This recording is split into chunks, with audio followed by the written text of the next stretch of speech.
اب آپ اس مبارک سلسلے کا نواں حلقہ سماعت فرمائیں۔ یہ شرف جو ملا ہے صرف ابو بکر صدیق رضی اللہ تعالیٰ عنہ۔ تو حضور نے فرمایا کہ اللہ نے حکم دیا ہے، اللہ نے حکم دیا ہے ہجرت کا، اور اللہ نے ساتھ یہ بھی حکم دیا ہے کہ ابو بکر کو ساتھ لے جانا ہے۔ اللہ، اس سے بڑی کوئی بات ہے کہ نبی دروازے پہ آئے، وہاں تو جبریل آیا، جبریل اور نبی میں کتنا فرق ہے۔ اب عظمت کس کی بنے گی کہ یہاں نبی خود دروازے پہ آئے ہیں۔ اچھا، اب ذرا اسی معراج اور ہجرت کی رات پہ تھوڑا سا ایک اور پہلو سے غور کریں کہ معراج والی رات جب میرے محبوب جانے لگے تو پہلے اسراء ہے اور پھر معراج، وہ بھی الحمدللہ سیرت النبی میں آپ اللہ کی رحمت سے پڑھ چکے ہیں، اللہ کے شکر سے معراج سارا پڑھ چکے ہیں الحمدللہ۔ تو بہرحال مختصراً یہ ہے کہ پہلا اسراء ہے مسجد الحرام الی المسجد الاقصی، اس کے بعد معراج ہے۔ تو اب جبریل علیہ الصلوۃ والسلام جب لینے کے لیے آئے ہیں تو سواری کون سی پیش کی؟ برق، جس کا نام براق تھا۔ براق مانا برق سے، بعض علماء نے فرمایا نے اس کا رنگ ایسے روشن تھا جیسے بجلی ہے، اور بعض علماء نے فرمایا کہ وہ تیز رفتار اتنی تھی جیسے بجلی ہے، کیونکہ سب سے زیادہ رفتار جو ہے وہ نور کی ہوتی ہے، روشنی سب سے زیادہ تیز رفتار، اور براق بھی اتنی تیز رفتار تھی کہ جس کے بارے میں میرے محبوب نے خود فرما دیا کہ جہاں نظر پڑتی تھی وہاں قدم رکھتی تھی، جہاں نظر پڑی وہی۔ اب سپیڈ اور تیز رفتاری کا اندازہ خود کر لیں۔ اچھا، اور خدا کی شان دیکھو، اللہ نے اپنے نبی کو آرام پہنچانے کے لیے یہ بھی کتابوں میں اور روایات میں موجود ہے کہ اس براق میں ایک صفت پیدا کر دی۔ آپ نے کبھی گھوڑے پہ، کبھی خچر پہ، گھوڑے پہ سفر کیا ہو نا جی، تو آپ یاد رکھیں کہ جب اب مثلا چڑھائی پہ چڑھیں گے پھر بھی مسئلہ ہوتا ہے، پھر بھی سوار کو ذرا سنبھلنا پڑتا ہے کہ ایسا نہ ہو کہ سوار نیچے اور گھوڑا آگے، اور جہاں اترنا پڑے وہاں بھی سنبھلنا پڑتا ہے، کیونکہ وہاں بھی خطرہ ہوتا ہے کہ چونکہ جانور اتر رہا ہے تو اگر آپ کا بیلنس، اگر آپ نے اس کی لگام پہ اپنے وزن کو، توازن کو برقرار نہیں رکھا انشاءاللہ تو آپ آگے پڑے ہوں گے اور جانور آپ کے اوپر سے گزرے گا پھر تو۔ لیکن اللہ پاک نے براق کو ایسی رفتار بھی دے دی، اور روایات میں آتا ہے کہ یہ بھی شان دے دی کہ جب آگے چڑھائی آئے نا تو اس کی اگلی ٹانگیں جو ہے وہ چھوٹی ہو جائیں تاکہ میرے نبی کے توازن میں فرق نہ آئے، جیسے جیسے ضرورت ہو جائے پیچھے ٹانگیں اونچی ہو جائے، آگے نیچی ہو جائے، آگے اونچی ہو جائے۔ کیوں؟ اگر ابراہیم علیہ السلام کے لیے پتھر اونچے نیچے ہو سکتے ہیں تو میرے مدنی مصطفیٰ کے لیے سواری کا اونچا نیچا ہونا کون سی بڑی بات ہے؟ وما ذلک علی اللہ بعزیز، اللہ کے آگے کیا مشکل۔ معجزات کا معنی یہی ہوتا ہے کہ اللہ نبی کے ہاتھ پہ خر کے عادت ظاہر کرتے۔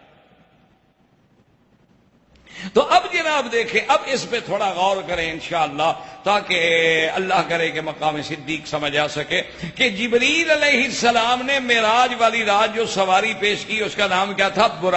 براق پیش کی۔ تو اگر جبریل لایا تو براق لایا، اور ہجرت والی رات جب سواری کی ضرورت آئی تو صدیق نے اپنی جان پیش کی کہ حضور میرے کندھوں پہ بیٹھ جاؤ۔ یہ سواری دیکھیں جا، وہاں براق ہے، یہاں خود صدیق رضی اللہ تعالی عنہ وارضاہ۔ کتنا بڑا مقام ہے کہ وہاں اللہ نے فرمایا براق اونچی نیچی ہو جاؤ تاکہ میرے نبی کو تکلیف نہ ہو۔ تو یہاں حضرت صدیق نے جب دیکھا نا کہ حضور پاؤں کے رکھ رہے ہیں، اب اگلے حصے پاؤں پہ رکھ رہے ہیں تاکہ قریش مکہ پاؤں نہ پہچان لیں، لیکن حضور کا تو خون مبارک انگلیوں میں جمع ہو رہا ہے۔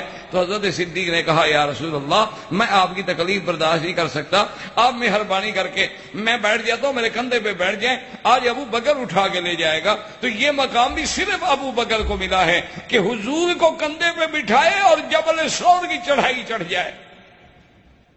آپ اکیلے چڑھ کے پھر دیکھیں ذرا صدیق کا ایمان، کبھی آپ اس چڑھائی پہ چڑھیں اکیلے خالی ہاتھ، اور پھر ذرا غور کریں کہ بوجھ بھی نبوت کا ہو جس کو اٹھانے میں اونٹنیاں گردن ڈال کے بیٹھ جائیں، جس ثقل نبوت کو حضرت علی نہ اٹھا سکیں، حضرت علی جیسا بطل من ابطال الاسلام، یعنی جو اسلام کے بہادروں میں ہیں، جو اسلام کے سب سے بڑے جرنیلوں میں ہیں اور سب سے بڑی قوی اور قوت والے لوگوں میں ہیں، لیکن جب حضور نے فرمایا کہ علی ذرا نیچے ہو جاؤ اور میں تمہارے اوپر کھڑے ہو کے یہ تصویریں مٹا دوں، تو حضرت علی فرماتے ہیں کہ حضور نے جب اپنا قدم رکھا، میں نے کہا حضور بس میں نہیں اٹھا سکتا، میں نے کہا حضور بس مہربانی فرمائے، میں تحمل نہیں کر سکتا۔ حضور فرمایا، حضور مسکرائے، فرمایا اچھا علی اگر تم نہیں اٹھا سکتے میں بیٹھ گیا تو تم میرے کندھے پہ چڑھ جاؤ۔ لیکن یہاں صدیق کا کمال دیکھیں کہ وہاں براق سواری بنے اور یہاں خود ابو بکر سواری بنے اور کہے کہ یا رسول اللہ میرے کندھے پہ بیٹھ جاؤ۔ اور اسی طرح اب آگے آپ اسی غار کی رات کو اور ہجرت کی رات کے تقابل میں غور کریں کہ حضور صلی اللہ علیہ وسلم نے سیدنا علی کو بلایا رضی اللہ عنہ اور آپ نے حکم دیا کہ علی تم نے یہ کرنا ہے کہ میرے بستر پہ سو جانا۔ اب یہ بھی بڑی قربانی ہے، کوئی مذاق نہیں، ہم تو حضرت علی کے بھی غلام جیسے ابو بکر کے غلام، اہل سنت والجماعت الحمدللہ، ہم تو صحابہ کے بھی غلام ہیں، اہل بیت رسول کے بھی غلام ہیں۔ حضرت علی رضی اللہ تعالیٰ نے کہا حاضر یا رسول، آپ نے فرمایا تمہارے ذمہ دو کام ہیں، ایک تو میرے بستر پہ لیٹ جاؤ میری چادر لے کر، تاکہ کافر یہ سمجھیں کہ حضور ابھی آرام فرما رہے ہیں گھر میں لیٹے ہوئے، ادھر ادھر سے دیکھیں گے نا، اس زمانے میں کوئی یہ تین دروازے تو نہیں تھے نا گھروں کے لگے ہوئے، نہ کمرے ساؤنڈ پروف تھے، ایسے آگے کپڑا ہی ڈال دیتے تھے، بس ٹاٹ ڈال دیا اور دروازہ ہو گیا۔ اب کسی نے دیکھنا ہو تو یوں کر کے دیکھ لیا، کوئی جھری ہو تو اس سے دیکھ لیا، تو وہ جب دیکھیں گے تو ان کو یہ تسلی ہو جائے گی کہ اللہ کے نبی ابھی گھر میں سو رہے ہیں، تو ہم ذرا اطمینان سے تھوڑا مکے سے اور آگے نکل جائیں گے۔ اور دوسرا کام یہ کرنا ہے کہ یہ ساری امانتیں ہیں میرے پاس مشرکین مکہ کی، ان لوگوں نے میرے گھر میں رکھی تھی امانتیں، کسی کا سونا، کسی کا چاندی، کسی کا درہم، کسی کا دینار، تو جب میں غیر سے انشاءاللہ ہجرت کے لیے چلا جاؤں گی امانتیں سب کو پہنچا دینا۔ حضرت کہا کہ حاضر یا رسول۔ اچھا اب اسی پہ تھوڑا سا توجہ کریں، غور کریں، شان تو علی کی بھی بڑی بلند ہے، جو نبی کے بستر پہ سویا ہے اس کا بھی بہت بڑا مقام ہے، اور ایک وہ ہے جو بستر والے کے ساتھ سویا ہے، اس کا کتنا مقام ہوگا؟ یہ تو صرف بستر پہ سویا ہے نا، بستر والا تو ابو بکر کی گود میں سویا ہے، سیدنا ابو بکر رضی اللہ تعالیٰ کی گود میں سویا ہے۔ اور اللہ کی شان دیکھیں کہ ان کی امانتیں جو پیسے اور دولت والی امانتیں تھیں وہ علی کے سپرد ہوئی ہیں، اور جو نبوت والی امانت ہے وہ ابو بکر کے سپرد ہوئی ہے کہ تم یہ امانتیں پہنچانا۔ اللہ نے فرمایا ابو بکر تم یہ امانت پہنچاؤ، تمہارے ذمہ یہ امانت ہے کہ تم میرا مدنی کی امانت لے کے چلو، تم ان کی امانت تم آپ کی حفاظت کر کے غار میں اور پھر مدینہ تک چلو، اور علی رضی اللہ تعالیٰ عنہ کے ذمہ جو ہے وہ امانتیں ہیں، مال ہے وہ پہنچا دیں گے۔ اور اسی طرح تھوڑا سا غور کرو، خطرہ اندر تھا یا باہر تھا؟ اندر تو خطرہ ہی نہیں تھا، کیا مانا؟ ذرا غور کریں گے نا حدیث میں تو ساری باتیں سمجھ آ جائیں گی انشاءاللہ۔ اندر خطرہ اس لیے نہیں تھا کہ کافر تو ساری رات باہر کھڑے رہے، اگر انہوں نے حملہ کرنا ہوتا تو فوراً حملہ کر دیتے، لیکن کافر بھی جانتے تھے کہ چادر چار دیواری کا بڑا تحفظ ہوتا ہے، کسی کے گھر میں داخل ہو کے حملہ نہیں کرنا، جب حضور باہر نکلیں گے تو ہم حملہ کریں گے، لیکن حضور کے اندر داخل نہیں ہوں، حالانکہ دشمن ہے، 60 قبیلوں کے 60 جوان تلواریں لے کے باہر کھڑے ہوئے، اور حضور پاک جب تشریف لے گئے اپنے گھر مبارک سے تو باہر کھڑے ہوئے ہیں۔ یہ تو پھر اللہ کی شان ہے نا کہ اللہ پاک نے آپ کو معجزہ عطا فرمایا کہ حضور پاک نے اپنے ہاتھ میں مٹی لی اور اس میں پڑا اور شاہت الوجوہ کر کے پھینکا۔ اللہ نے فرمایا وما رمیت اذ رمیت ولکن اللہ رمی، اور وہ مٹی سب کی آنکھوں میں پڑی گیا، وہ تو ہر طرف گھڑے ہیں نا، کمرے کے گھیرے ہوئے ہیں، آپ نے ایک طرف پھینک، اللہ نے فرمایا صرف پھینکی آپ نے، پہنچائی تو ہم نے ہے، اور سب کے چہروں پہ مٹی پڑی، تو اب اندر جو ہے وہ تو امن میں ہے، اس لیے کھڑے رہے۔ وہ تو عین صبح کے وقت ہو گیا، صبح کے ٹائم دیکھا، غور کر رہے ہیں، ابھی حضور سوئے ہوئے ہیں، ابھی حضور سوئے ہوئے ہیں، ابھی حضور سوئے ہوئے ہیں۔ وہ تو نماز کا جب وقت ہوا حضرت علی نے کپڑا اتارا، اٹھے اور کہا وہ تو علی سو رہے ہیں، وہی نبی تو نہیں ہے۔ تو مانا یہ ہے کہ اندر تو خطرہ ہی نہیں تھا، خطرہ تو باہر تھا، اور جہاں خطرے کا مقام ہے وہاں صدیق ہے۔ اسی لیے ایک حدیث مبارک میں یہ بھی آتا ہے کہ حضرت ابو بکر جب حضور کے ساتھ چلتے تھے نا تو کبھی تو ادھر سے آ جائیں، پھر دوڑ کے ادھر سے آ جائیں، پھر کبھی دوڑ کے آگے ہو جائیں، پھر کبھی دوڑ کے پیچھے ہو جائیں. تو حضور نے فرمایا ماذا تفعل یا ابا بکر، یہ کیا خیال کرتے ہو؟ کہنے لگا حضور خیال ہوتا ہے کہ میں تو دائیں طرف سے چل رہا ہوں، پتہ نہیں دشمن بائیں سے تیر مار لے تو میں جلدی سے ادھر آ جاتا ہوں کہ وہ تیر مجھے لگے، میرے بدنی تک نہ آئے. پھر میں کہتا ہوں پتہ نہیں دشمن ادھر بیٹھا ہو، پھر بھاگ کے ادھر آئے، پھر کہتا ہوں پتہ نہیں آگے چھپا وہ، پھر بھاگ کے آگے آ جاتا ہوں. میں تو اسی لیے بھاگ رہا ہوں کہ میرے بدنی کے پاؤں میں کانٹا بھی نہ لگے. صلی اللہ علیہ وسلم. یہ مقام جو اگر ملا ہے تو پھر یہ سیدنا ابو بکر صدیق رضی اللہ تعالیٰ کو ملا. اور خدا کی شان دیکھیں، حضرت صدیق فرماتے ہیں کہ ہم نے آپس میں فیصلہ یہ کر لیا، حضور پاک نے فرما دیا تھا کہ ابو بکر بات سنو، کٹھے نہیں چلنا. یاد رکھو یہ اسباب پہ عمل کرنا بھی اللہ کا حکم ہے، ورنہ اللہ پاک ایک رات میں اپنے نبی پاک کو معراج کرا سکتے ہیں تو مدینے بھیجنا کون سا مشکل تھا بھائی؟ مدینہ منورہ تو اتنا قریب کھڑا ہے تو مسجد اقصی پر آسمان. یہ اخذ اسباب بھی تعلیم ہے کہ اسباب پہ عمل کرو، توکل اللہ کی ذات پہ کرو. جیسے بزرگوں نے کہا ہے نا کہ اپنے اونٹ کا گھٹنا بھی باندھ دو اور پھر اللہ پہ توکل کرو. یہ نہیں کہ اونٹ کو چھوڑ دو اور کہو جی میں بڑا متوکل اللہ ہوں، یہ توکل نہیں. تو اب دیکھیں جناب، حضرت ابو بکر کہتے ہیں کہ حضور نے فرمایا کہ ابو بکر ایسا کرتے ہیں، مکے والے بڑے ہوشیار ہیں، بڑے تیز ہیں، پاؤں بڑا پہچانتے ہیں. تو اب ایک تو خیال یہ کریں گے کہ کٹھے نہیں چلیں گے، کیونکہ کٹھے چل رہے ہیں اور دشمن آ جائے تو پھر دونوں پکڑے گئے نا. تو ہم ایسا کریں گے کہ تھوڑا تھوڑا فاصلہ رکھ کے چلیں گے کہ میں آگے جا رہا ہوں اور آپ کافی پیچھے آ رہے ہیں، لیکن اتنا پیچھے کہ مجھے دیکھ رہے ہیں. اتنا زیادہ بھی علیحدہ نہ ہو جائے، لیکن فرق ہوتا کہ اگر دشمن میرے آگے آ جائے تو آپ کو نہ دیکھے اور تمہارے آگے آ جائے تو مجھے نہ دیکھے. اور دوسرا یہ بھی خیال رکھنا ہے کہ پورا پاؤں زمین پہ نہیں رکھنا، پاؤں کا اگلا حصہ رکھ لیا، کبھی یوں رکھ لیا، کبھی یوں رکھ لیا، تاکہ ان کو پورا پاؤں کا نشان نہ ملے. تو میں نے کہا حاضری یا رسول اللہ. تو حضرت صدیق فرماتے ہیں حضور آگے تشریف لے گئے، میں پیچھے جا رہا ہوں. اور کہتے خدا کی قسمت قدرت یہ ہے کہ ایک کافر نکل آیا کدھر سے اور مجھے بھی پہچان لیا اس نے. اور اس کے بعد فوراً مجھے کہتا ہے کہ ابو بکر، وہ دیکھا نا اس وقت رات کا وقت، صبح کا وقت، تہجد کا وقت ہے اور یہ خلاف عادت مبارک، ادھر ابو بکر کیسے جا رہا ہے؟ تو اس نے کہا کہ اچھا آپ ابو بکر ہیں؟ انہوں نے کہا. انہوں نے کہا ایک آدمی آگے بھی مجھے جاتا ہوا معلوم ہوا ہے، وہ کون ہے؟ اب ابو بکر کہتے ہیں کہ میرے لیے قیامت کا لمحہ تھا کہ اگر بتا دوں تو راز نبوت افشا ہوتا ہے تو دشمن ابھی اکٹھے ہو جائیں گے، سارے مکے والے دوڑ کے آ جائیں گے. اور اگر نہ بتاؤں، بات غلط کہوں تو پھر بھی ابو بکر صدیق ہے، اور صدیق کے زبان پہ کذب کیسے آئے؟ تو فوراً اللہ تبارک و تعالیٰ نے کہتے ہیں کہ میرے دماغ میں بات ڈالی اور فوراً حضرت رجل یہدینی سواء السبیل، فرمایا وہ ایک بندہ ہے، انسان ہے جو راستہ دکھلاتا ہے. حضور بھی تو اللہ کے بندے ہیں نا، حضور بھی تو سید البشر ہیں اور راستہ بھی تو دکھلا رہے ہیں نا اسلام کا، اس میں کوئی شبہ ہے؟ حضور راستہ دکھانے کے لیے تو آئے ہیں کہ ان ھذا صراطی مستقیما اہدنا الصراط المستقیم قل هذه سبیلی ادعو الی اللہ علی بصیرۃ انا ومن اتبعنی. تو اس لیے حضور آئے تو راستہ دکھانے کے لیے ہیں. تو اس وقت بھی ابو بکر صدیق کی جب عین یعنی جان عذاب میں آئی ہوئی لیکن پھر بھی زبان پہ کذب نہیں آیا، صدق پہ کذب آئے کیسے؟ اس لیے علماء نے لکھا ہے کہ یاد رکھو جیسے رات اور دن ایک نہیں ہو سکتے، روشنی اور ظلمت ایک نہیں ہو سکتی، اسی طرح کذب اور صدق بھی ایک نہیں ہو سکتا. یا بات صدق ہوگی یا کذب ہوگی، اور جس کو اللہ نے صدیق کہا ہو اس کی زبان پہ کذب کیسے آ سکتا؟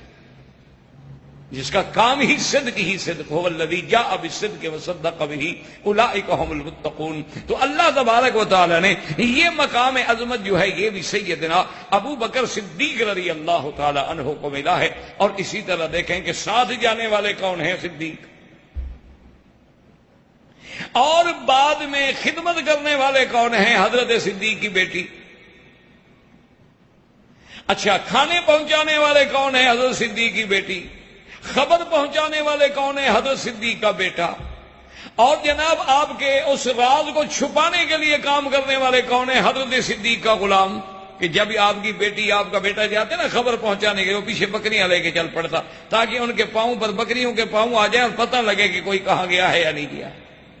اور دوسرا مقام صدیق دیکھیں کہ نبی کے بعد جو پہلا مرتبہ ہے صدیق کا، صرف یہ نہیں کہ یہ اہل سنت والجماعت کا عقیدہ ہے، صرف یہ نہیں کہ یہ مسلمانوں کا عقیدہ ہے، بلکہ نہ ماننے کے باوجود دشمن کے دماغ میں بھی یہی بات ہے۔ اس لیے ابو جہل اینڈ کمپنی جب ناکام ہوئی، حضور چلے گئے، وہاں حضرت علی نکلے تو اس نے کہا فوراً دوڑو ابو بکر کے دروازے پر، نبی اپنے گھر میں نہیں تو صدیق کے گھر میں ہوگا۔ یعنی ان کے دماغ میں بھی یہ بات ہے کہ اگر اللہ کا نبی اپنے گھر میں نہیں ہے تو پھر کہاں ہوں گے؟ صدیق کے گھر میں ہوں گے۔ اور اللہ کے نبی کا علم اگر، ورنہ حضرت علی سے پوچھ رہے تھے کہ حضور کہاں ہیں؟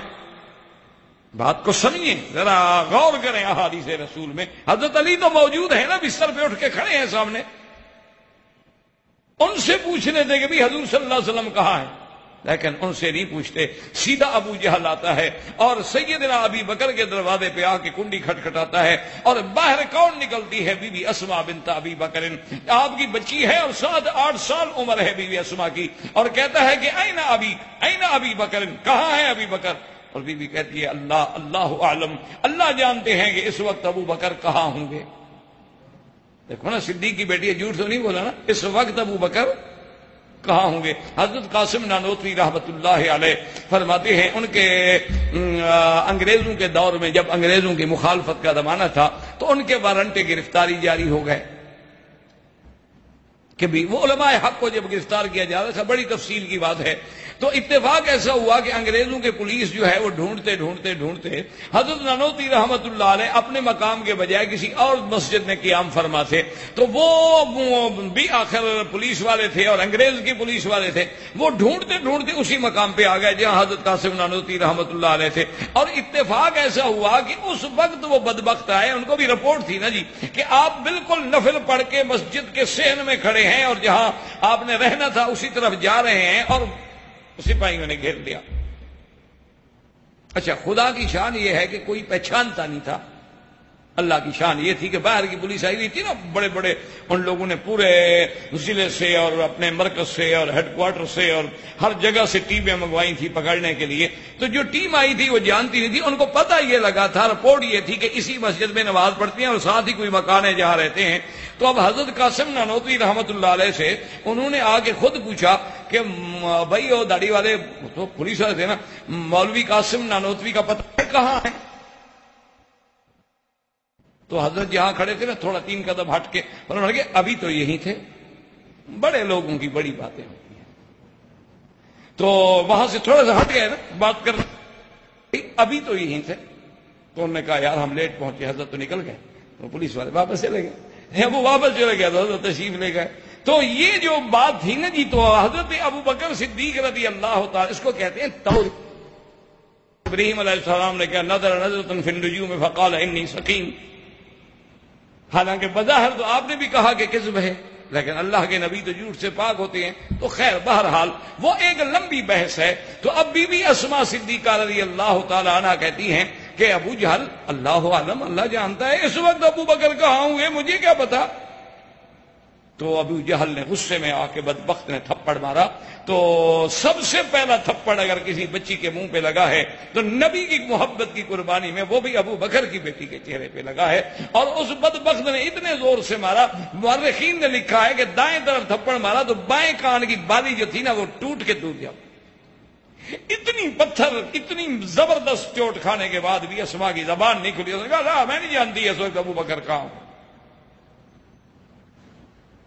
تو یہ مقام جو ہے وہ بھی صدیق کو ملا، تو اس لیے اللہ کو بھی یہی ان کا لقب پسند تھا، لقب صدیق اور لقب عتیق۔ اور انشاءاللہ زندگی باقی تو بات باقی۔ وآخر دعوانا ان الحمدللہ رب العالمین۔ اما بعد، برادران اسلام، واجب الاحترام دوستو، بزرگوں، بھائیوں، عزیز نوجوانوں،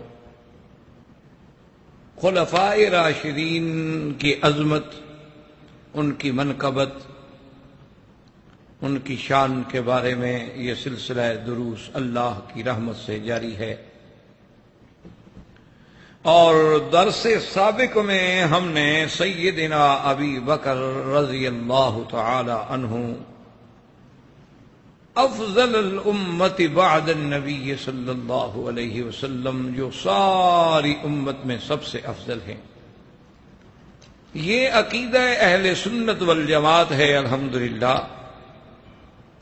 کہ اللہ تبارک و تعالی نے ساری امتیں جتنی پیدا فرمائی ہیں حضرت آدم علیہ السلام سے لے کر یا شریعت کے مطابق حضرت نوح علیہ السلام سے لے کر ہمارے آقا رحمت للعالمین سرکار دو جہاں سیدنا محمد مصطفیٰ صلی اللہ علیہ وسلم کی امت تک تو یہ بات سمجھ لیں کہ ساری امتوں میں سے افضل امت جو ہے وہ امت محمد مصطفیٰ. تمام انبیاء میں سے افضل سیدنا محمد مصطفیٰ، تمام امتوں میں سے افضل امت محمد مصطفیٰ صلی اللہ علیہ وسلم. پھر حضور کی امت میں سب سے افضل جماعت جو ہے وہ صحابہ ہے رضوان اللہ علیہم اجمعین. پھر اصحاب رسول اللہ میں سب سے افضل جو ہے وہ مہاجرین و انصار. پھر مہاجرین انصار میں سب سے افضل جو ہیں وہ مہاجرین ہیں. پھر ان مہاجرین میں سب سے افضل جو ہیں وہ سابقون ہیں، والسابقون الاولون من المہاجرین والانصار. پھر ان سابقون میں سب سے افضل جو ہیں وہ چار ہیں جو سب سے پہلے اسلام لائے، جن میں پھر سب سے اول جو ہے وہ سیدنا ابو بکر. سیدنا ابو بکر اور بچوں میں سیدنا علی رضی اللہ تعالی عنہ، غلاموں میں حضرت زید رضی اللہ تعالی عنہ، اور خواتین میں سیدہ خدیجہ الکبریٰ رضی اللہ تعالی عنہا. تو اب ان چار میں پھر افضل جو ہے وہ سیدنا ابو بکر ہیں. تو اب اسی سے اندازہ فرما لیں کہ امتوں میں حضور کی امت افضل، پھر امت میں صحابہ افضل، صحابہ میں مہاجرین افضل، مہاجرین میں سابقین افضل، اور سابقین میں سب سے پہلے صدیق افضل رضی اللہ تعالی عنہ وارضاہ. اسی طرح آپ اندازہ فرما لیں کہ جیسے ایک بزرگ نے بطور مثال ہمیں سمجھایا کہ ایک آدمی آتا ہے، وہ اعلان کرتا ہے محلے میں کہ جی میں کلی کرنے والا ہوں. برتنوں کو جو کلی کرتے، اب تو خیر دور بھی تبدیل ہو گئے، برتن بھی تبدیل ہو گئے. پرانے دور میں ہر آدمی اپنے برتن جو ہے سال میں ایک دفعہ دو دفعہ کلی کرا لیتے تھے کہ صاف بھی ہو جاتے تھے اور وہ برے اثرات سے بھی محفوظ ہو جاتے تھے. تو اب آدمی آتا ہے اور ہر آدمی سوچ رہا ہے کہ بھی یہ بندہ ہم نے پہلے کبھی نہیں دیکھا، اللہ جانے اس کو کلی کرنا بھی آتا ہے کہ نہیں آتا. لیکن بہرحال ایک آدمی ہمت کر کے ایک برتن جو ہے اس کی خدمت میں پیش کر دیتا ہے. وہ کہتا ہے دیکھیں جی آپ پہلی دفعہ آئے ہیں اور ہم بھی آپ کو پہلی دفعہ دیکھ رہے ہیں، بہرحال میں آپ کو اپنا برتن پیش کرتا ہوں، آپ اس کو کلی کریں اور اس کی کلی دیکھنے کے بعد ہی پھر آپ کی دکان چمکے گی. تو اب وہ اپنا پورا زور اسی پہ لگا دیتا ہے کہ بھئی یہ میرا ماڈل ہے، میرا نمونہ ہے، اسی کو دیکھ کے تو باقی محلے والے آئیں گے. تو جب وہ برتن اچھی طرح کلی کر کے دیکھتا ہے اور سب محلے والوں کی اس پہ نظر جاتی ہے تو کہتے ہیں واہ واہ بھی کمال ہو گیا، یہ تو ایسا برتن تو پہلے بھی کسی نے کلی نہیں کیا ہے. تو اب ساری بھاگ کے آ رہے ہیں، برتن لا رہے ہیں اور اس کا کام ہو رہا ہے. تو اسی طرح ایمان کے دل کی کلی کرنے کے لیے، اس کی زنگ شرک و کفر کی اتارنے کے لیے، اس میں نور ایمان داخل کرنے کے لیے جب سب سے پہلے نبوت کا اعلان میرے مدنی پاک نے کیا ہے تو اپنے دل کا برتن اول پیش کرنے والا صدیق. تو پھر حضور نے کیسے مانجا ہوگا کہ پھر حضور نے بھی اس کو ایسا صاف کیا نا جی، ایسا منقع کیا، مزکا بنایا، مصفہ بنایا، محلہ بنایا، اور پھر صرف اس کو صاف نہیں کیا، مزکا نہیں، بلکہ آگے امت کے لیے مزکی بن گئے. تو یہ مقام بھی اگر ملا ہے تو سیدنا ابو بکر. اور اسی طرح آپ کتابیں اٹھا کے دیکھ لیں کہ حضور کے صحابہ میں جو عشرہ مبشرہ ہیں، یعنی جن 10 لوگوں کو حضور نے جنت کی بشارت دی ہے، اس سے بڑی بات کیا ہو سکتی ہے؟ جن کو حضور کہتے ہیں کہ یہ جنتی ہیں، ویسے تو سارے صحابہ جنتی ہیں، لیکن یہ بڑا اعزاز ہے نا کہ اللہ کا نبی اللہ کی خبر دینے کے بعد ان کو کہے کہ تم جنتی ہو۔ آپ حیران ہوں گے، آپ غور کریں اور کتابیں اٹھا کے دیکھیں کہ ان 10 مبشرہ میں جن 10 کو میرے محبوب نے جنت کی بشارت دی ہے، ان میں سے 5 جو ہیں وہ ابو بکر کے ہاتھ پہ اسلام لائے۔ یعنی اندازہ فرمائیں کتنا بڑا اعزاز ہے ابو بکر کا کہ 10 مبشرہ میں 5 جو ہیں حضرت عثمان، حضرت طلحہ، حضرت زبیر، حضرت سعد اور حضرت عبد الرحمن بن عوف، یہ 5 10 مبشرہ میں جو ہیں یعنی کہ آپ کے ہاتھ پہ اسلام لائے۔ یعنی جیسے حضور کے ہاتھ پہ پہلے صدیق اسلام لایا اور ابو بکر فی الجنہ کا خطاب پایا، تو اللہ نے صدیق کو بھی وہ مرتبہ دیا کہ جو صدیق کے ہاتھ پہ اسلام لایا وہ بھی جنت کے مرتبے میں آ گیا، بشارت میں آ گیا۔ اتنا بڑا مقام جو ہے اور کسی صحابی کو نہیں ملا کہ اس کے ہاتھ پہ اسلام لانے والے 5 مبشرین بالجنہ ہوں۔ اور 5 پتہ ہے کون؟ حضرت عثمان صاحب الحیا، حضرت طلحہ، حضرت زبیر اور حضرت سعد اور حضرت عبد الرحمن بن عوف رضوان اللہ تعالی علیہم اجمعین۔ تو یہ مقام بھی سیدنا ابو بکر کو ملا۔ اور اسی طرح دیکھیں نا، اللہ نے فضیلت تو ہر چیز کو دی ہے نا۔ جیسے یاد رکھیں کہ زمانے میں میرے محبوب کا زمانہ افضل ہے، اسی طرح آپ دیکھیں تو اللہ نے تاروں میں چاند افضل بنا دیا، اللہ نے ہفتے میں جمعہ کو افضل بنا دیا، اللہ نے سال میں یوم عرفہ کو افضل بنا دیا، اللہ نے راتوں میں لیلۃ القدر کو افضل بنا دیا، اللہ تبارک و تعالی نے تمام امتوں میں صحابہ کو افضل بنا دیا، اور حضور کے سارے صحابہ میں پھر صدیق کو افضل بنا دیا رضی اللہ تعالی عنہ وارضاہ۔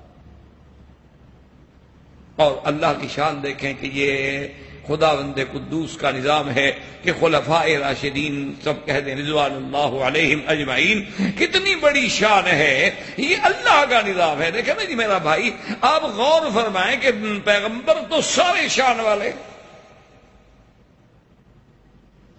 رسول سارے شان والے، ہمارا ایمان ہے، کتابیں اللہ کی ساری شان والی، ملائکہ سارے شان والے، لیکن ذرا غور کریں یہ اللہ کی تقسیم دیکھیں، اللہ کی تقسیم کو بھلا کوئی روک سکتا ہے؟ کبھی پھونکو سے بھی چراغ بجھائے جا سکتے؟ آپ غور کر کے دیکھیں ذرا کہ فرشتوں کا کتنی تعداد ہے، کوئی نہیں جانتا۔ اللہ کا قرآن ہے کہ وَمَا يَعْلَمُ جُنُودَ رَبِّكَ إِلَّا هُوَ، میرا محبوب اللہ کا جو لشکر ہے فرشتوں کا، اس کا عدد کوئی نہیں جانتا مگر اللہ۔ لیکن ان میں فضیلت کس کو ملی؟ 4۔ اللہ کے ملائکہ بے شمار ہیں، لیکن فضیلت کس کو ملی؟ 4 کو، جبرائیل، میکائیل، اسرافیل، اسرائیل، اور 5ویں کا تو کسی کو نام بھی نہیں آتا۔ یعنی جہاں کتابیں آپ کو کھولیں گے یہی آپ کو 4 نام ملیں گے۔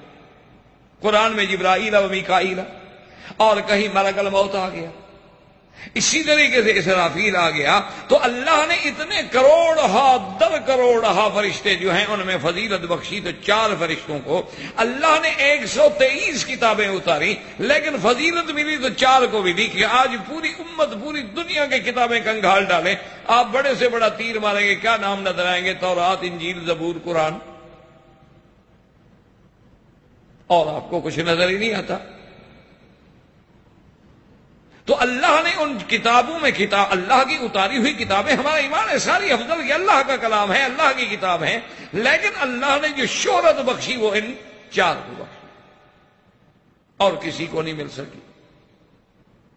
اچھا، اسی طرح خدا کی قدرت دیکھیں، اللہ نے کتنے پہاڑ پیدا کیے ہیں، لیکن پہاڑوں میں بھی شہرت ملی تو 4 کو ملی۔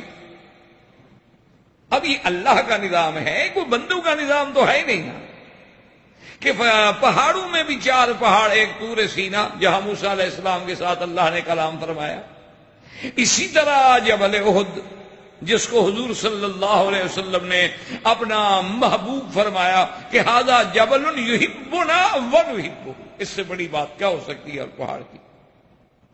اسی طرح علماء نے فرمایا کہ دیکھیں کہ غار حرا ہے اور غار ثور، کہ جن کا ذکر جو ہے قیامت تک زندہ رہے گا، وہاں قرآن اترا، یہاں میرا مدنی محمد مصطفیٰ اترے، وہاں اللہ کی وحی اتری نبی پر، اور یہاں غار والی رات جو ہے، ہجرت والی رات میرا مدنی اترا ہے۔ تو ان 4 پہاڑوں کو جو اللہ نے مقام بخشا ہے وہ کسی کو نہیں ملا۔ اب یہ اللہ کا نظام۔ اچھا، دنیا میں دریا اور نہریں کتنی ہوں گی؟ صرف آپ بنگلہ دیش کی نہریں دریا گرنے شروع کریں تو تھک جائیں، جدھر جاؤ دریا ہے۔ انڈونیشیا میں جدھر جاؤ دریا ہے، پانی ہی پانی ہے، جزائر ہی جزائر ہیں۔ اسی طرح اور بھی دنیا کے ملک ہیں جہاں دریا ہے، بہت ماشاءاللہ پانی۔ ہم نے تو جو دیکھا ہے اس کی بات کرتے ہیں نا، کہ جو ہمارے سامنے آئے ہیں۔ تو اب لیکن جو شہرت ملی 4 نہروں کو، سیحان، جیحان، دجلہ، فرات، 5ویں نہر کا مجھے نام بتائیں آپ۔ ساری کتابیں ڈھونڈ ڈالیں، ان 4 کو اللہ نے عزت دی ہے، سیحان، جیحان، دجلہ و فرات۔ اب جناب ذرا غور کریں کہ اللہ کے نبی کے صحابہ تو سارے شان والے، لیکن ان صحابہ میں سے پھر اللہ نے جو عزت بخشی وہ 4 کو بھی دی ہے، ابو بکر، عمر، عثمان، علی۔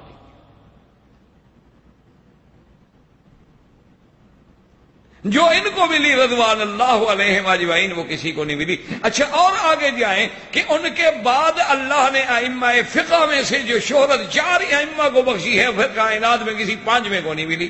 امام ابو حنیفہ رحمۃ اللہ علیہ، امام مالک رحمۃ اللہ علیہ، امام شافعی رحمۃ اللہ علیہ، امام احمد ابن حنبل رحمۃ اللہ علیہ، بڑے بڑے فحول العلماء لوگ پیدا ہوئے، لیکن ان 4 سے اپنے آپ کو باہر نہ نکال سکے۔ ایک ہوتی ہے میرا بھائی کہنے کی باتیں، ایک ہوتی ہے حقائق، واقعہ، یعنی جو جس چیز کا اب میرے سامنے مثلا قرآن شریف رکھا ہے، اس کا کیا انکار ہو سکتا ہے؟ ایک واقعہ ہے، حقیقت ہے، حقیقت ثابتہ ہے، اس کا کیسے انکار کریں؟ آپ دیکھ لیں کہ بڑے بڑے محدث پیدا ہوئے، بڑے بڑے مؤرخ پیدا ہوئے، بڑے بڑے علماء پیدا ہوئے، بڑے بڑے علامہ، فہامہ، بڑے بڑے فحول العلماء پیدا ہوئے ہیں۔ لیکن اب دیکھو امام ابو یوسف کو دیکھیں، وہ خود کوئی چھوٹا آدمی ہے، امام محمد کو دیکھیں، امام ظفر کو دیکھیں، کتنے بڑے لوگ ہیں، امام نووی کو دیکھیں، بڑے لوگ پیدا ہوئے ہیں، لیکن کوئی آدمی ائمہ 4 سے باہر نہ جا سکا۔ آپ کوئی کتاب کھول لیں، تفسیر کی کتاب کھول لیں، آپ کوئی حدیث کی شرح مبارک کھول لیں، آپ کوئی کسی یعنی بڑے سے بڑی علمی کتاب کو کھول لیں، مثلا تفسیر ابن کثیر تو چلو مکے میں عام ملتی ہے، آپ وہ تو آپ انشاءاللہ دیکھ بھی سکتے ہیں، پڑھ بھی سکتے ہیں اللہ کی رحمت سے۔ آپ دیکھیں گے کہ حالانکہ ابن کثیر خود بہت بڑا محدث ہے، ابن کثیر رحمت اللہ علیہ کوئی چھوٹا آدمی نہیں ہے، خود بہت بڑا مفسر قرآن ہے، اور جس کی تفسیر کو اللہ نے یہ رنگ دیا ہے کہ پورے عالم میں پڑھی جاتی ہے۔ حنفیوں کا مدرسہ ہو تو ابن کثیر پڑھی جاتی ہے، مالکیوں کا مدرسہ ہو ابن کثیر پڑھی جاتی ہے، حنبلیوں کا مدرسہ ہو ابن کثیر پڑھی جاتی ہے۔ یہ قبول اللہ کی طرف سے ہوتا ہے کہ اللہ جس کی کتاب میں، جس کی کلام میں قبول فرما لے تو پھر مچھیوں کے دل میں بھی محبت ڈال دیتے ہیں، بندے تو بندے رہ گئے نا۔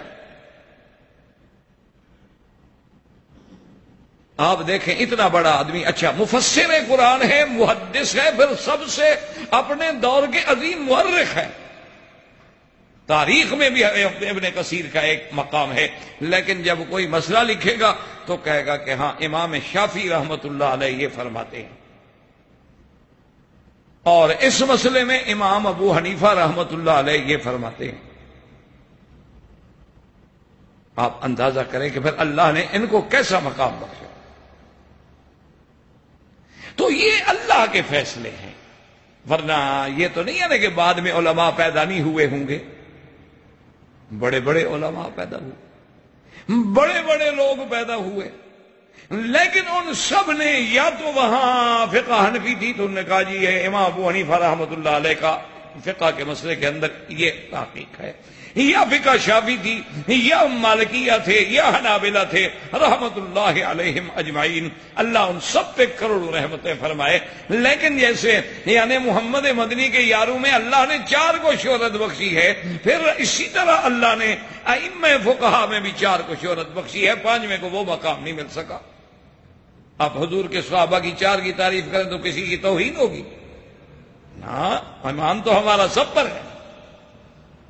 لیکن جو عزت و عظمت خلفائے راشدین کو ملی ہے، ابو بکر عمر عثمان و علی کو ملی ہے، یعنی آج آپ دیہاتوں میں چلے جائیں نا جی، چھوٹی چھوٹی دیہاتوں میں تو لکھا ہوگا اللہ محمد ابو بکر عمر عثمان علی. یہ اللہ کی شان ہے، اللہ نے دلوں میں ڈالا ہے. جیسے آپ کے حیدرآباد میں نے پہلے بھی ایک دفعہ تقریب میں آپ کو بتایا تھا کہ وہاں جو 4 مینار ہے اور مکہ منزل ہے اور مدینہ منزل ہے، تو اسی سے میں نے میرے ذہن میں آیا تھا جو بات کی، اور پھر وہاں کے الحمدللہ اخبارات نے بھی اسے بڑی اہمیت دی، اللہ انہیں جزائے خیر دے. میں نے کہا اصل بات یہ تھی کہ نظام یہ بتانا چاہتے تھے لوگوں کو کہ میرا عقیدہ کیا ہے، بتانا یہ چاہتے تھے کہ میرا تعلق جو ہے وہ مکہ مدینے سے ہے، ابو بکر عمر عثمان والی سے ہے، ورنہ 4 مینار بنانے کے بجائے 3 بنا دیتے، 5 بنا دیتے. 4 کیوں بنائے؟ کوئی بات تو ہوگی آخر. اسی طرح آپ دیکھیں کہ آج بھی مسجدوں میں یا 1 مینار ہوگا جو توحید کی علامت ہے، یا 4 ہوں گے جو ابو بکر عمر عثمان علی کے ماننے کی علامت ہے، تاکہ لوگوں کو پتہ چلے کہ یہ مسجد اہل سنت والجماعت کی ہے. یہ اللہ کی حکمتیں ہیں، اس کو کون بدل سکتا ہے؟ آپ مجھے بتائیں. آج نعوذ باللہ ہم کسی کی توہین، کسی کی شان میں کمی کر کے شان نہیں گھٹا سکتے. ہاں یہ ضرور ہوتا ہے کہ ہماری اپنی عاقبت خراب ہو جائے. اچھا اسی طرح تھوڑا سا غور کریں پھر اللہ تبارک و تعالی نے جیسے کہ 4 ملائکہ میں فرشتوں میں 4 افضل، پھر 4 میں سب سے زیادہ شان ایک کو ملی جبرائیل، پھر وہ میکائیل کو بھی نہیں ملی، کہ تمام انبیاء تک وحی لانے والے کون ہیں؟ جبرائیل. یعنی غور کریں گے اللہ کے فیصلے ہیں میرے عزیز. ہم مانتے ہیں کہ میرا اللہ جو چاہتے ہیں، اور اللہ کے ہر امر میں حکمت ہے. ملائکہ میں ان 4 میں سے پھر ایک کو شہرت ملی، ابو بکر. 4 پہاڑوں میں سے پھر ایک پہاڑ کو لوگوں نے یاد رکھا، جبل احد.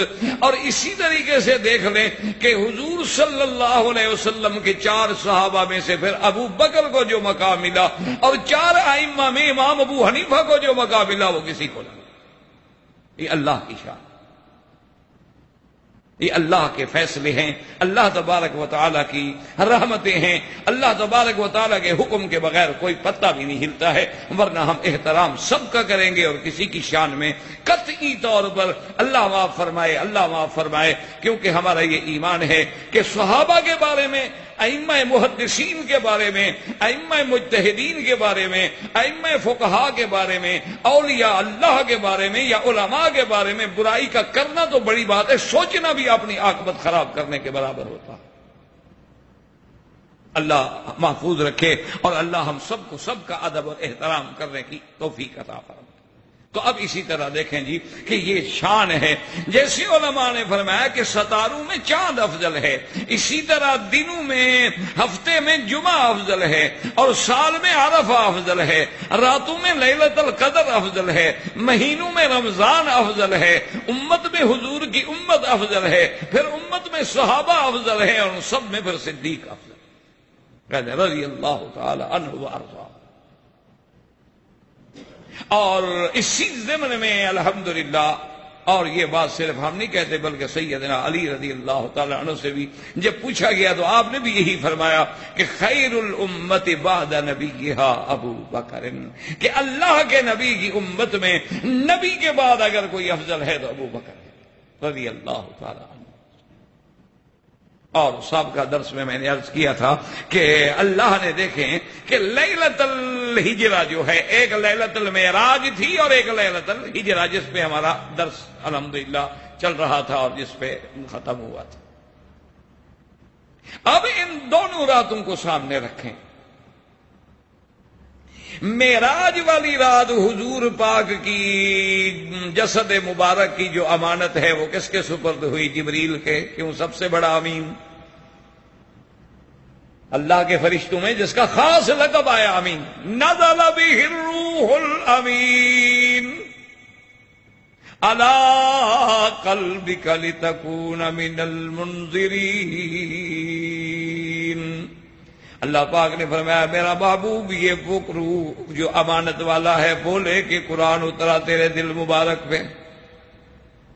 اسی طرح جبریل امین کا آیا کہ اللہ کے نبی کو کس نے پڑھایا ہے؟ فرمایا ذی قوت عند ذی العرش مکین مطاع ثم امین۔ ایمان سے کہیں جبریل فرشتے تو سارے معصوم ہیں، سارے پاک ہیں، لیکن جو سب سے امین تھا، جو سب سے افضل تھا، اسی کو میرے مدنی کی خدمت کا موقع ملا کہ تم براق لے کے جاؤ، تم محمد مدنی کو جگاؤ، تم براق پہ سوار کرو، تم لے کے مسجد اقصی میں آؤ، تم وہاں اعلان کرو، تم وہاں محمد مدنی کو مصلی پہ کھڑاؤ، اور اس کے بعد پھر ان کو معراج کے لیے آسمانوں پہ لے کے آؤ۔ اللہ نے سب سے افضل شرف جو ہے ملائکہ میں جبریل کو بخشا، اور ہجرت کی رات یہ شرف جو ہے صدیق کو بخشا۔ تو جیسے وہاں جبریل سارے ملائکہ میں نمبر لے گیا، یہاں صدیق سارے صحابہ میں نمبر لے گیا رضوان اللہ تعالی علیہم اجمعین۔ اور اب اس پہ غور کریں، حضرت شاہ جی رحمت اللہ علیہ کیا عجیب بات کہتے تھے، فرماتے تھے کہ بھائی کتابوں میں لکھا ہے، حالانکہ صحیح احادیث مبارک میں تو سدرۃ المنتہا تک کا ذکر آتا ہے، لیکن بعض روایات میں یہ بھی ذکر آتا ہے کہ اللہ نے پھر اپنے نبی کو اور بھی ملکوتات السماوات والارض کی سیر کرائی اور جبریل رک گئے۔ تو شاہ جی فرماتے تھے کہ جبریل کیا، اصل میں بات یہ ہوئی تھی کہ ختم نبوت کے مسئلے پر جب سب جماعتوں کا اتفاق ہوا تھا، تو جو اس زمانے میں چونکہ جب ختم نبوت کا مسئلہ مشترک تھا تو تمام علماء دیوبند، چونکہ اللہ نے ختم نبوت کا اعزاز جو ہے وہ صحرا جو ہے وہ بھی علماء دیوبند کو اللہ نے نصیب کیا تھا، اسی لیے شورش کاشمیری نے ایک بڑی عجیب بات کی تھی، اللہ اس کی قبر پہ رحمت کرے۔ اس نے کہا کہ ختم نبوت کی تحریک جو چلی تھی الف سے، علامہ انور شاہ کشمیری کے الف سے چلی تھی اور بنوری کی یا پہ آ کے ختم ہو گئی۔ آخری مجلس عمل کے سربراہ حضرت یوسف بنوری تھے نا، تو بنوری کے آخر میں یا آتی ہے نا، تو انور شاہ کے اول میں الف آتا ہے، ابتدا الف سے ہوئی تھی اور انتہا یا پہ ہو گئی، اور یہ سارا شرف اور اعزاز جو تھا اللہ نے علماء دیوبند کو نصیب فرمایا۔ باقی علماء نے بھی کام کیا، اللہ سب کی محنت قبول کرے، ہمیں تو کسی سے اعتراض نہیں ہوتا الحمدللہ۔ اچھا خدا کی شان ہے کہ ختم نبوت کے مسئلے میں بریلوی حضرات بھی اکٹھے ہوتے تھے، شیعہ بھی اکٹھے ہوتے تھے، کیونکہ ختم نبوت کا عقیدہ تو سب کے نزدیک متفق علیہ عقیدہ تھا نا جی۔ اس لیے اس زمانے میں یعنی پرانے دور میں بڑے بڑے جو ان کے علماء تھے، عبدالحامد بدایونی تھے، اسی طرح بعد میں پھر صاحبزادہ فیض الحسن آئے، اور بھی بزرگ ہوں گے جن کا نام مجھے نہیں آتا جو میں نے سنا، کچھ نورانی حضرات میں سے تھے۔ اچھا مفتی صاحب کے دور میں خود نورانی صاحب تھے، تو اسی طرح اور اس کا شمسی شیعہ میں سے تھا، اور بھی بڑے بڑے لوگ تھے، سب متفق تھے۔ تو ایک آدمی نے پوچھ لیا، بعد میں کوئی جھگڑا ہو گیا تو نورانی صاحب یا پتہ نہیں ان کی جماعت کا کوئی بندہ شاہ جی کو چھوڑ گیا، تو شاہ جی سے کسی نے پوچھا کہ جناب ختم نبوت پہ آپ لوگ بڑے کٹھے تھے لیکن وہ نورانی پارٹی کیوں چھوڑ گئی؟ انہوں نے کہا یار یہ نوری ہمیشہ بے وفا ہوتے ہیں، میرے نانے کو بھی جبریل چھوڑ گیا تھا تو یہ ہمیں چھوڑ گئے، کوئی نئی بات تو نہیں کی۔ انہوں نے فرمایا کوئی نئی بات تو انہوں نے بھی نہیں کی، نوری ویسے چھوڑ دیتے ہیں، انہوں نے کہا ان میں اکثر وفا ہوتی نہیں۔ اسی پہ علامہ قریشی رحمت اللہ علیہ، اللہ ان کی قبر پہ رحمت فرمائے، وہ فرماتے تھے کہ جبریل نے تو ایک مقام پہ چھوڑ دیا لیکن صدیق نے قبر تک بھی ساتھ نہیں چھوڑا، یہ مقام پھر صدیق کو ملا۔ وہ تو ایک حد پہ پہنچ گئے نا، لیکن ابو بکر نے نہ غار میں ساتھ چھوڑا اور نہ مزار میں ساتھ چھوڑا، اور میرے مدنی نے بھی کیسے ساتھ نبھایا، فرمایا انت صاحبی فی الغار وعلی الحوض، غار میں بھی تم میرا ساتھی ہے اور حوض پر بھی تو میرے ساتھ کھڑا ہے۔ یہ مقام بھی اگر ملا ہے تو سیدنا ابی بکر رضی اللہ تعالی عنہ کو ملا اور کسی کو نہیں۔ اور اسی طرح اگر آپ عظمت صدیق کا اندازہ لگائیں اور لیلۃ المعراج اور لیلۃ الہجرت کو سامنے رکھیں تو دونوں میں ذرا فرق ملاحظہ فرمائیں کہ وہاں جبریل آتا ہے میرے مدنی کو جگانے کے لیے، اور ہجرت والی رات میرا مدنی آتا ہے ابو بکر صدیق کے دروازے پہ بلانے کے لیے۔ یعنی تھوڑا مقام کا اندازہ کریں، جبریل حضور کے دروازے پہ آ رہا ہے اور حضور صدیق کے دروازے پہ آ رہا ہے، اور اس کے بعد جبریل نے حضور کے لیے براق پیش کی، لیکن ابو بکر نے تو اپنی جان پیش کی۔ معراج میں حضور براق پہ سوار ہو کے گئے، ہجرت والی رات حضور ابو بکر کے کندھے پہ سوار ہو گئے۔ اور آج آپ تو مکے میں رہتے ہیں نا میرا بھائی، اگر یہ تقریر میں کسی اور ملک میں کروں تو ہو سکتا ہے ان کو بات سمجھ آئے نہ آئے، لیکن آپ تو مکے میں رہتے ہیں نا، ایک دن تو ہمت کر کے ذرا غار ثور پہ چڑھیں اور اس کے بعد پھر میرے صدیق کے ایمان کو اور شجاعت کا دل میں تصور لائیں کہ ثقل نبوت کا ہو، بوجھ نبوت کا ہو، اور کندھے پہ اٹھا کے جوان غار پہ چڑھ جائے۔ اسی لیے ایک آدمی نے جس کے دل میں سیدنا صدیق رضی اللہ تعالی عنہ کے بارے میں بغض تھا، کیونکہ یہ فتنہ جو ہے وہ تو سیدنا عثمان کے زمانے سے شروع ہو گیا، اللہ تبارک و تعالی ہر فتنے سے محفوظ فرمائے، تو اس دور میں سے ہی اللہ تبارک و تعالی رحمت کرائے کہ یہودیوں نے اپنا فتنے کا بیج جو تھا وہ ڈال دیا تھا۔ تو سب سے پہلے یہ چلتے چلتے چلتے تو ایک آدمی آیا اور اس نے حضرت علی رضی اللہ تعالیٰ عنہ سے پوچھا کہ یا علی، میں آپ سے یہ پوچھنا چاہتا ہوں کہ سب سے بڑا عالم کون ہے صحابہ میں؟ کیونکہ اس کا اپنا عقیدہ یہ تھا کہ بھئی سب سے بڑا عالم تو حضرت علی ہے، کیونکہ ایک روایت ہے کہ انا مدینۃ العلم ولی بابھا، وہ یہ روایت صحت کے درجے پہ نہیں پہنچی۔ یا بعض علماء نے کہا اگر صحت کے دروازے پہ پہنچ بھی جائے تو علی باب من ابوابہا، یہ تو ضروری نہیں ہوتا کہ ایک ہی دروازہ ہوتا ہے شہر کا، تو حضرت علی بھی دروازہ ہو، اس میں کوئی شک ہے؟ ہمیں حضرت علی کی شان سے کیا گلا ہے؟ حضور نے فرمایا اقضاکم علی، تو حضرت علی رضی اللہ تعالیٰ عنہ سمجھ گئے کہ یہ مجھ سے جو پوچھنے آیا ہے بطور خاص، معلوم ہوتا ہے کہ اس کے دل میں سیدنا ابو بکر کے لیے کچھ میل ہے۔ تو جب اس نے پوچھا کہ سب سے بڑا عالم کون ہے تو حضرت علی نے فرمایا کہ ابو بکر۔ وہ بڑا کچا ہوا، اس نے کہا جی حضرت ابو بکر، انہوں نے تو بہت تھوڑی سی روایتیں کی حدیث مبارک میں، تو کچھ روایت قلیل الروایہ ہیں وہ، تو وہ بڑے عالم کیسے ہو گئے؟ تو حضرت علی بھی تو سمجھتے تھے نا، تو آپ نے فرمایا کہ حضور کی یہ حدیث کا تمہیں پتہ ہے کہ اگر امام بنانے کا وقت آئے اور بہت سارے مولوی کھڑے ہوں، قاری کھڑے ہوں، علماء کھڑے ہوں، تو ہم کیا دیکھیں گے کہ فَلْيَؤُمُّكُمْ أَقْرَأُكُمْ فَلْيَؤُمُّكُمْ أَعْلَمُكُمْ بِكِتَابِ اللَّهِ، کہ نماز وہ پڑھائے جو بڑا قاری ہو، جو بڑا عالم ہو۔ تو اگر حضرت ابو بکر بڑے عالم نہ ہوتے تو حضور اپنے مصلی پہ کھڑا کرتے؟ تو اگر صرف احادیث کی روایت کرنے کا نام ہی اگر علم ہوتا تو حضرت ابو ہریرہ کو بلا کے مصلی پہ کھڑا کرتے، لیکن حضور نے حضرت ابو بکر کو کیوں کھڑا کیا؟ بڑا عالم کیوں تھا کہ اس میں فقہ تھی، اس میں سمجھ تھی کہ جب الیوم اکملت لکم دینکم آیت اتری، جب اذا جاء نصر اللہ کی صورت اتری، سارے صحابہ خوشیاں منا رہے ہیں، ابو بکر رو رہے ہیں۔ صحابہ نے آ کے پوچھا ابو بکر عجیب بات ہے، اللہ نے دین مکمل کر دیا، نعمت تمام کر دی، مدد آ گئی، فتح آ گئی، خوش ہونے کا موقع ہے۔ فرمایا جو اللہ نے مجھے تفقہ نصیب فرمایا ہے، جو اللہ نے مجھے سمجھ نصیب فرمائی ہے قرآن کی، وہاں تمہارا علم نہیں پہنچا۔ اس میں اشارہ ہے کہ اب حضور کی وفات کے دن قریب آ گئے، حضور کے فراق کے دن آ گئے، حضور ہم سے جدا ہونے والے ہیں، میں تو حضور کے فراق کو رو رہا ہوں۔ انہوں نے کہا عجیب بات ہے، اس میں فراق؟ انہوں نے کہا جس کام کے لیے کوئی آتا ہے جب کام مکمل ہو جائے تو پھر چلا جاتا ہے، تو اللہ کے نبی جس دین کے لیے آئے دین تو پورا ہو گیا۔ اللہ کے نبی آئے اسلام پھیلانے کے لیے، اسلام تو پھیل گیا، مدد آ گئی، مکہ فتح ہو گیا، فوجوں کی فوجیں اسلام میں آ رہی ہیں، تو اب حضور کی کیا ضرورت؟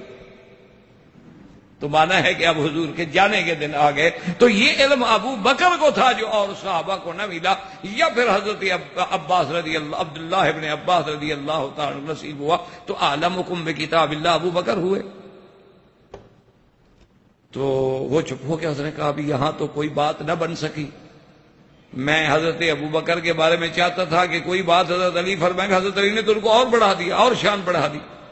اچھا, خدا کی قدرت یہ ہے کہ یہ شرائط جو ہے نا ہمارے اہل سنت والجماعت کی جیسے کتابوں میں ہیں, اسی طرح اہل تشیعوں کی کتابوں میں بھی ہیں. ملا یحضر الفقیہ میں بھی باقاعدہ, یہ ان کی بڑی معروف کتاب ہے ملا یحضر الفقیہ, اس کے اندر بھی باقاعدہ ان نے یہ شرائط لکھے ہیں کہ عالم کون بنے گا. انہوں نے کہا فلی امکم اقرؤکم, اگر انہوں نے کہا کہ دونوں قاری ہوں تو فلی امکم اعلمکم, اگر دونوں عالم بھی ہیں قاری بھی ہیں تو اب کس کو امام بنائیں. فرمایا فلی امکم اسنکم, جو بڑا بزرگ ہو عمر میں زیادہ اس کو امام بنائیں. اچھا, خدا کی شان ہے دونوں قاری بھی ہیں, دونوں بوڑھے بھی ہیں, دونوں عالم بھی ہیں, تو کیا کریں. انہوں نے کہا احسنکم وجہن, پھر اس کو امام بناؤ جس کا چہرہ اچھا ہو.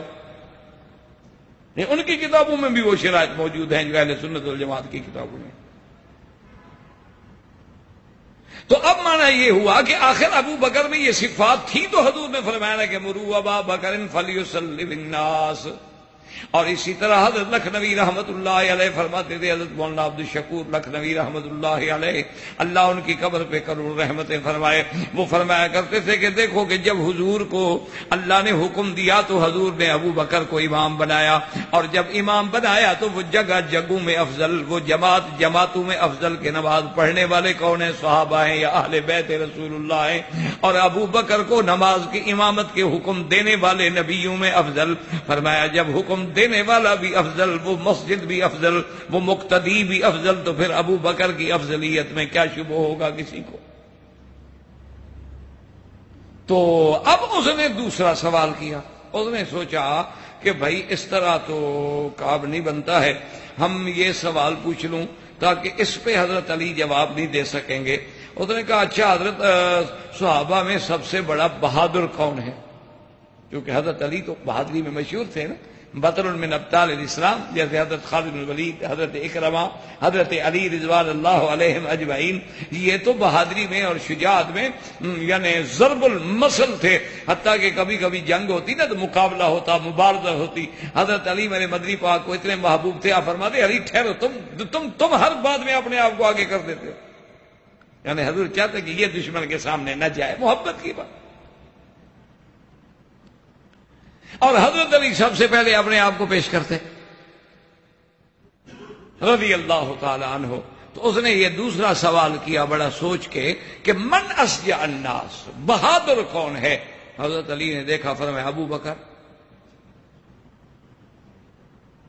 اب وہ حیران ہو گیا, اس نے کہا حضرت ابو بکر آپ سے بھی بہادر ہے. کیونکہ اس نے کہا حضرت علی تو خوش ہوں گے نا, کیونکہ حضرت علی کی جماعت کا بن رہا ہے نا. جانتے نہیں تھے کہ حضرت علی تو اتنی محبت کرتے ہیں ابو بکر رضی اللہ تعالیٰ جتنی حضور کرتے ہیں, ان کے دلوں میں تو کوئی نقص ہے ہی نہیں, ان کے دل تو صاف ہیں. جیسے کہ کسی نے کہا تھا کہ ہیں کرنے ایک ہی مشعل کی, ہیں کرنے ایک ہی مشعل کی, ابو بکر عمر عثمان و علی. ایک ہی شمع کی محفل ہے نا. ہم مرتبہ ہیں یاران نبی, کچھ فرق نہیں ان چاروں میں. یعنی بے اعتبار اسلام مطلب تو مرتبے میں ابو بکر اونچے ہیں. شاعر کا معنی یہ نہیں نعوذ باللہ کے مرتبے میں چاروں برابر ہو گئے, مرتبہ تو اسی طرح ہے جیسے ترتیب ہے. معنی اسلام میں کہ ایک آدمی ایک کو مانے اور ایک کو نہ مانے, جیسے سب نبیوں پر ہمارا ایمان ہے لیکن پھر نبیوں میں شان ہوگا. اس لیے شاعر نے اس کو اپنے انداز میں کہا کہ ہم مرتبہ ہیں یاران نبی, کچھ فرق نہیں ان چاروں میں. اور اس کے بعد اندازہ کریں اللہ تبارک و تعالی رحمت فرمائے کہ کتنی بڑی شان ہے کہ حضرت علی رضی اللہ تعالی نے فرمایا کہ اشجع الناس بھی ابو بکر ہیں رضی اللہ تعالی عنہ. اس نے کہا حضرت ابو بکر آپ سے بھی بہادر. انہوں نے کہا حضرت وہ کیسے. انہوں نے کہا حضور پاک نے کعبۃ اللہ میں بت مٹانے کے لیے مجھے حکم دیا تھا کہ علی تم بیٹھ جاؤ تو میں تمہارے اوپر کھڑے ہو کے یہ تماثیل اور یہ بت، یہ تصویریں، یہ مشرکین جو تھے نا جی جاہل، جنہوں نے کعبے کے اندر اپنے بڑے بڑے بت بنا رکھے تھے اور پھر تصویریں بنا رکھی تھی، سیدنا عیسیٰ علیہ السلام، بی بی مریم علیہ السلام، سیدنا ابراہیم علیہ السلام، جیسے آج ہمارے جاہل آپ نے نہیں دیکھے ماشاءاللہ ہر گھر میں پیر کا بت ہے، گاڑیوں میں پیر کی تصویر لگی ہوئی ہے ماشاءاللہ کہ وہ کہنے لگا جی اپنا ایک دفعہ سفر کر رہا تھا، دیکھا تو سامنے ڈرائیور کے بڑی خوبصورت چوکٹے میں جناب ایک پیر کی تصویر لگی ہوئی اور اس پہ ہار ڈالے ہوئے۔ تو میں نے ڈرائیور سے پوچھا، میں نے کہا بھی یہ آپ کے کوئی بزرگ ہیں؟ انہوں نے کہا نہیں یہ ہمارے پیر صاحب ہیں۔ تو میں نے کہا گاڑی میں کیوں تصویر لگا؟ انہوں نے کہا جی اس کی برکت سے حادثہ ہی نہیں ہوتا۔ میں نے کہا پیر صاحب خود زندہ ہے یا فوت ہو گئے؟ کہتے وہ تو فوت ہو گئے۔ میں نے کہا اپنی موت سے نہیں بچا سکے، تیری گاڑی کو کیسے بچا رہے ہیں موت سے؟ خود تو مر گئے۔ مجھے تو پتا تھا، میرے علاقے کا ہی وہ پیر تھا، مجھے پتا تھا کہ وہ مر گیا ہے۔ میں نے کہا بھی پیر صاحب زندہ ہے مر گئے؟ کہتا ہے نہیں جو وہ تو مر گئے۔ میں نے کہا جو خود مر گئے تو تیری گاڑی کو حادثے سے کیسے بچائیں گے؟ بدبخت آدمی، تم نفع نقصان کا بالک ایک تصویر کو سمجھ رہے، اس سے بڑا شرک اور کفر ہے، اللہ معاف کرے۔ حضرت لوگوں نے انگوٹھیوں میں اپنے مرشدوں کی تصویریں سیٹ کرائی ہوئی ہیں اور جب نماز ہو اذان ہو پہلے اس کو چومیں گے۔ انا للہ و انا الیہ راجعون۔ اس سے بڑی خرافات آپ بتائیں دنیا میں کیا ہو؟ بہرحال جب اس نے پوچھا تو نے کہا کہ حضور پاک نے فرمایا تھا کہ علی بیٹھ جاؤ، میں بیٹھ گیا۔ تو حضور پاک نے جب قدم رکھا تو میں نے کہا قطن یا رسول اللہ، بس حضور میں نہیں برداشت کر سکتا، میں نبوت کا بوجھ نہیں اٹھا سکتا۔ تو حضور نے فرمایا اچھا علی ایسا کرو کہ تم نہیں اٹھا سکتے ہو تو میں بیٹھ جاتا ہوں، تم میرے کندھے پہ کھڑے ہو کے مٹا دو۔ لیکن اس نے کہا بہادر تو وہ ہوا نا جو کندھے پہ بٹھا کے غار میں لے جائے، 3 میل پہاڑ چڑھ جائے، وہ بہادر ہوا کہ میں بہادر ہوا؟ اس نے کہا بھی ہاں بات تو ٹھیک ہے۔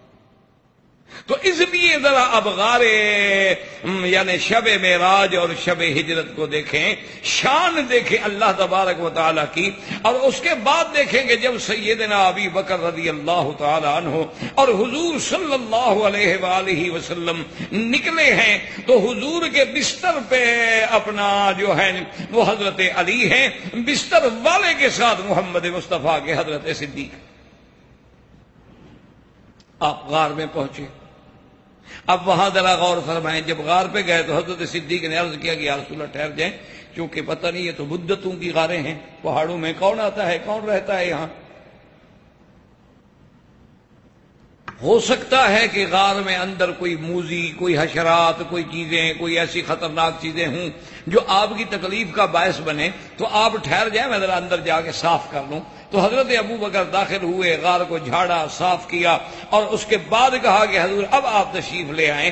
تو علماء نے لکھا کہ ذرا اسی پہ غور کر لو کہ دنیا کے پہاڑ کی غار میں جب صدیق داخل نہیں ہوا تو نبی داخل نہیں ہوا، تیرے دل والی غار میں اگر صدیق کی محبت نہ آئے تو نبی کی محبت کہاں سے آئے؟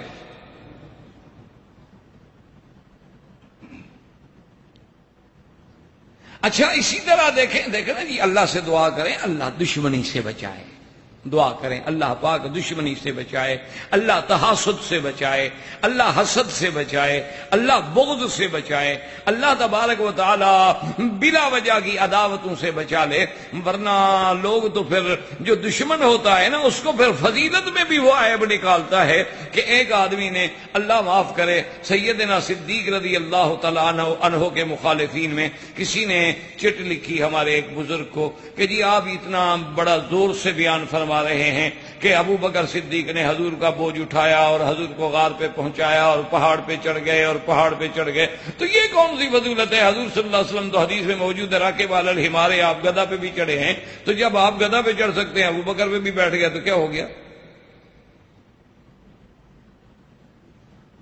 دیکھو نا جب عداوت ہو نا تو پھر آدمی اسی چیز کو غلط پہلو میں لے جاتا ہے،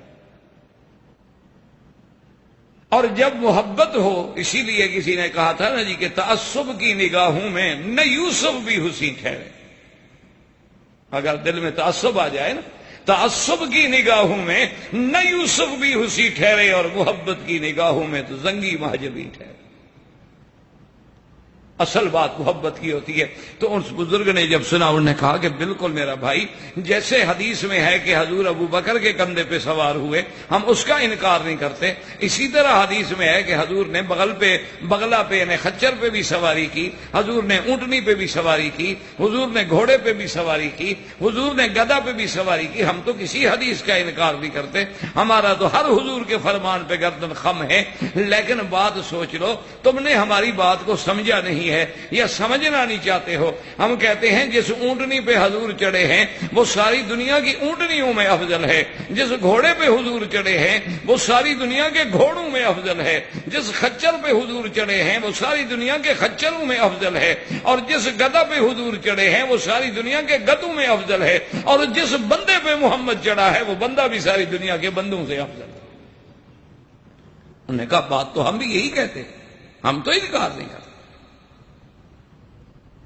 تو اللہ تبارک و تعالی نے یہ مقام جو ہے سیدنا ابی بکر صدیق رضی اللہ تعالی عنہ کو بخشا، اور جب حضور صلی اللہ علیہ وآلہ وصحابہ وسلم تسلیما کثیرا کثیرا، اللہ کے کروڑوں صلاۃ و سلام ہوں، آپ بھی غار میں تشریف لے گئے۔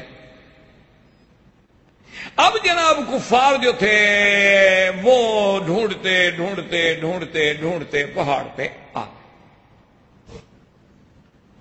سیدنا ابو بکر صدیق رضی اللہ تعالی عنہ نے عرض کیا کہ یا رسول اللہ صلی اللہ علیہ وسلم،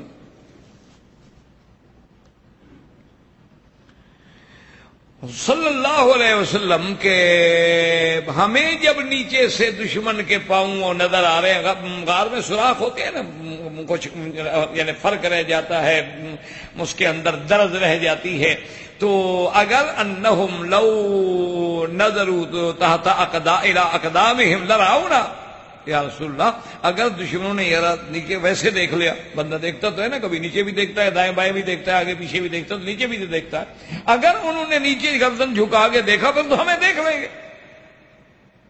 تو حضرت صدیق گھبرائے کہ بھئی دشمن اگر مکے سے چل کر، دیکھو نا جی بات بھی تو گھبرانے والی ہے نا، کہ دشمن اگر مکے سے چل کر اور جناب وہ ڈھونڈتے ڈھونڈتے ڈھونڈتے اس پہاڑ پر بھی آ گیا ہے، حالانکہ راستہ تو سارا پکا ہے، آگے پہاڑ ہے، پہاڑ پر کو پاؤں کا نشان تھوڑے لگیں گے، وہ پہاڑ پہ بھی آ گیا، اور پہاڑ اتنا بڑا ہے غار ثور، پھر عین وہ اسی غار کے اوپر کھڑا ہے جس میں حضور بیٹھے ہیں ابو بکر صدیق کے ساتھ۔ تو حضرت صدیق کا فکر تو بڑا صحیح فکر تھا، تو اللہ تبارک و تعالی نے وہاں یہ قرآن پاک کی آیات مبارک نازل فرمائی کہ اذ اخرجہ الذین کفروا ثانی اثنین اذ ہما فی الغار اذ یقول لصاحبہ لا تحزن ان اللہ معنا۔ اللہ نے قرآن اتار دیا، اللہ نے فرمایا میرا مدنی، اور اللہ نے نقشہ کیسا کھینچا کہ دو میں سے دوسرا، اللہ نے یہ نہیں فرمایا اثنین، واحد اثنین۔ آپ قرآن میں دیکھیں نا کہ کیسا مقام دیا ہے اللہ نے ابو بکر کو،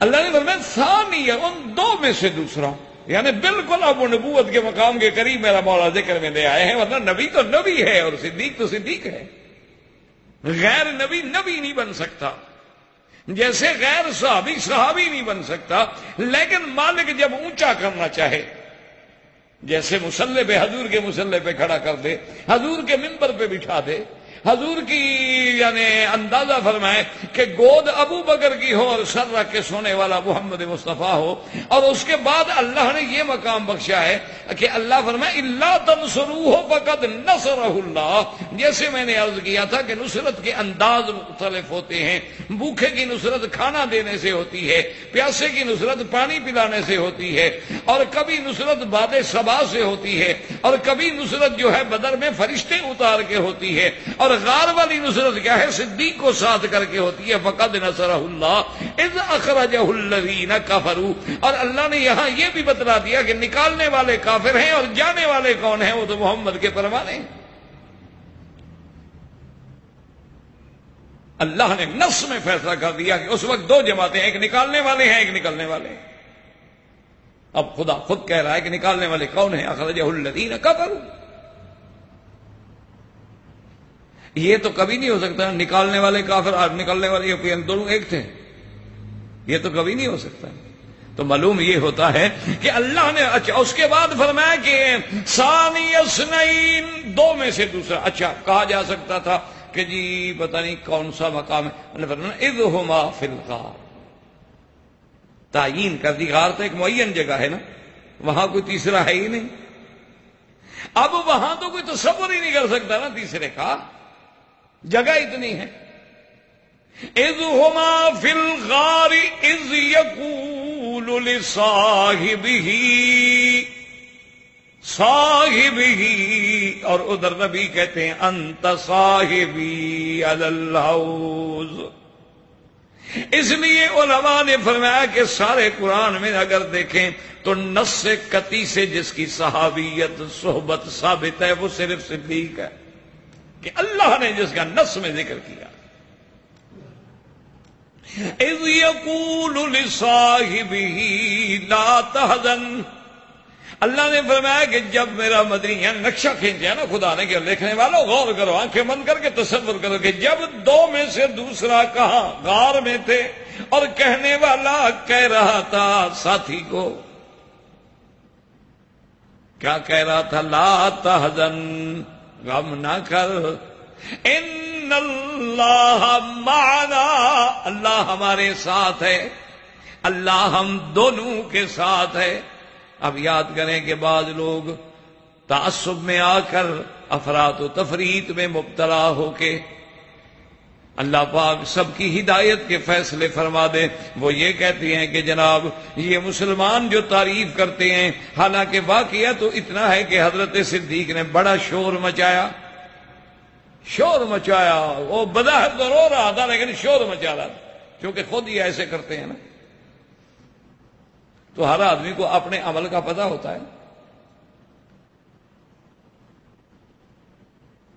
تو اب انہوں نے کہا جی حضرت صدیق نے شور مچایا تاکہ دشمن جو ہے دیکھ لے پکڑ لے، اسی لیے اللہ نے قرآن اتارا اور حضور پاک نے قرآن پڑھا اور بڑی مشکل سے تو چپ کروایا ابو بکر، اور وحی آئی تو چپ ہوئے، ورنہ تو وہ پکڑا رہے تھے۔ اب ایمان سے کہیں کہ یہ بات کہنا نعوذ باللہ، اللہ رحمت فرمائے، دعا کرو اللہ سب کی ہدایت کے فیصلے کرے، جن کے دلوں میں صحابہ کے بارے میں قدورتیں ہیں، جن کے دلوں میں میل ہے، اللہ ان کی بھی ہدایت کے فیصلے فرمائے۔ الحمدللہ ہم کسی کے دشمن نہیں ہوتے، ہمارا تو دشمنی باطل سے ہوتی ہے، ہماری محبت حق سے ہوتی ہے، ہماری محبت دین سے ہوتی ہے، اور دشمنی بے دینی سے ہوتی ہے، کسی بندے سے نہیں ہوتی، یاد رکھو، کسی شخصیت سے نہیں ہوتی۔ شخصیت سے کیا جھگڑا ہے؟ کسی شخص سے کیا جھگڑا ہے؟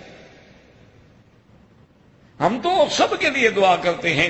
اب بات دیکھو عند اللہ، یہ عقل سے بھی بات غلط ہے اور نقل سے بھی بات غلط ہے۔ نقل سے مراد جو کتابوں میں نقل ہو، وہ نقل نہیں جو تم امتحان میں مارتے ہو، یا یہ نہیں کہ یہ گھڑی اصلی ہے اور یہ نقلی ہے۔ ہمارے ہاں تو ہر لفظ اپنے معنی میں استعمال ہوتا ہے۔